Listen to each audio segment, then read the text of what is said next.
BookTube, it's Connie, or CMF1267. I wanted to come in and talk a little bit about the next 5, it's actually going to be 4 books that I read in January. So we'll get started right out of the gates with A Kind of Freedom.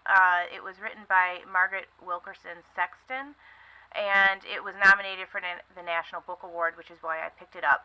It's a 3-generational family saga. It tells Evelyn's story in the mid-1940s with her parents, and what it's like being a black woman in New Orleans in the mid-1940s. Then you get her daughter's story, Jackie, starting in 1986. She's had a baby. She's trying to figure out what to do about her relationship with her drug addict husband. And then finally you get Jackie's son, TC's story, starting in 2011. He gets out of jail. He's got a baby on the way. He's trying to figure out what he's going to do with his life. So, all 3 stories deal with race and the opportunities or the lack of opportunities for black people in Louisiana at 3 very different times in our history. The story showed how some of the things for black people had changed, but that there is still an underlying racism in the 2000s as opposed to the very open racism during Evelyn's time in the 1940s.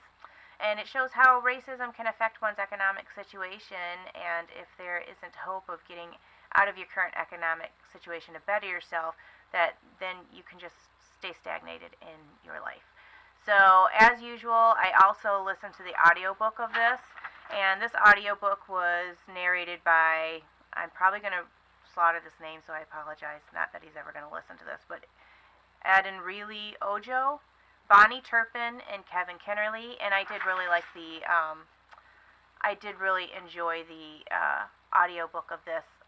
The story was okay. I mean, it was good. I'm glad I read it. I gave it 3 stars, which means that, I like the book. So, yeah.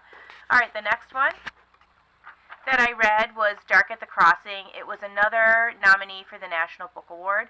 I really wanted to read it because I'm a vet. I served 4 years in the Air Force, and this book was written by a vet, Elliot Ackerman, who was in the Marines.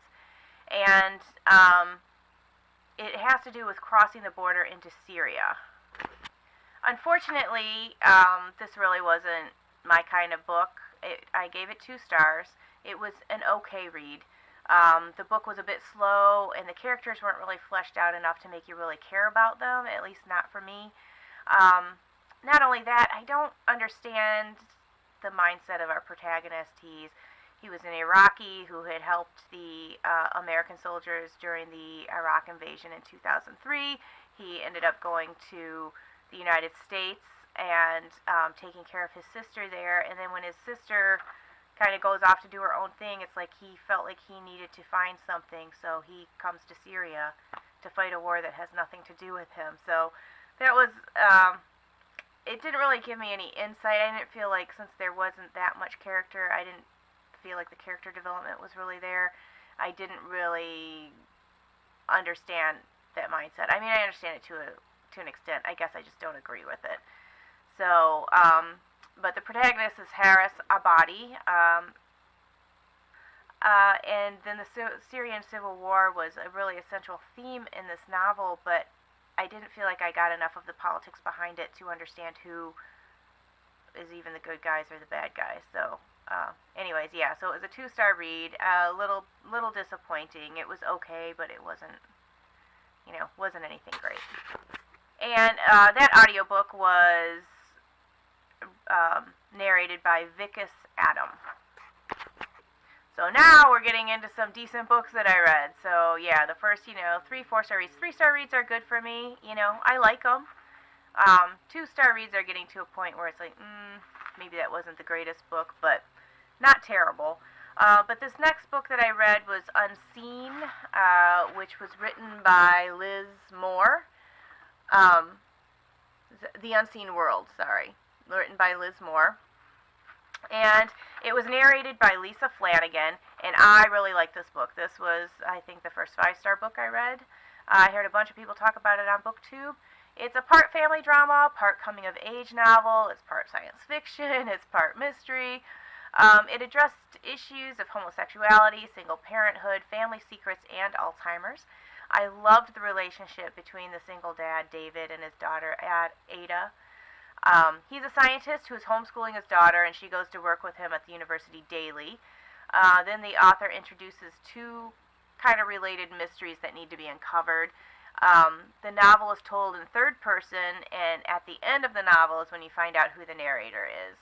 So I enjoyed the character and plot development of this story, and I thoroughly enjoyed my reading experience of this book. So, yeah, for me it was a 5-star read. And you know what? I watched an old video of mine where I said that I never give out 5-star reads, or 5 stars ratings, which I very rarely do, because I said that a book had to be perfect, and I've changed my mind on that. Now, if a book just kind of like touches me in a way, and I just really feel like I just totally enjoyed that book, then I do give it 5 stars. So this book I did go ahead and give it 5 stars. So give it a try if you like coming of age type novels.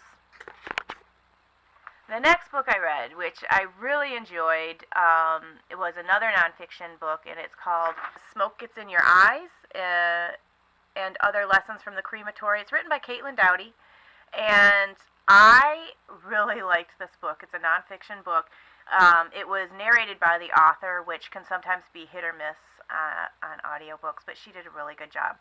I related to Caitlin Doughty's dry, macabre sense of humor, and this book was a lot more than what I expected. Yes, the author gave us some funny, awkward, and sometimes cringe-worthy stories about working in the business of death, but this book has an underlying message, which is that we as a society have sanitized death. Up until the 1930s, most deaths, viewings, and funerals took place in the home.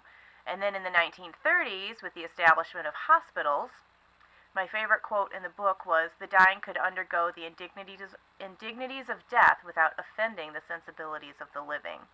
And that's very true. We didn't have to deal with the smells. We didn't have to clean the person up. It's very sanitized. Even my sister chose to die at home, and we brought in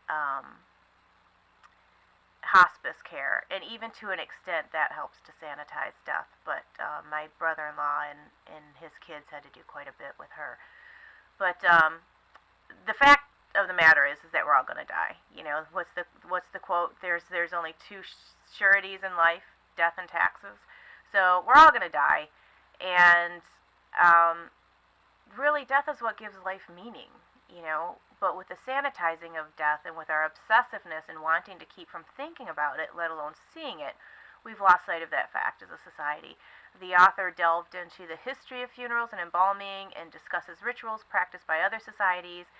All in all, I found this to be a really thought-provoking and even an enjoyable read.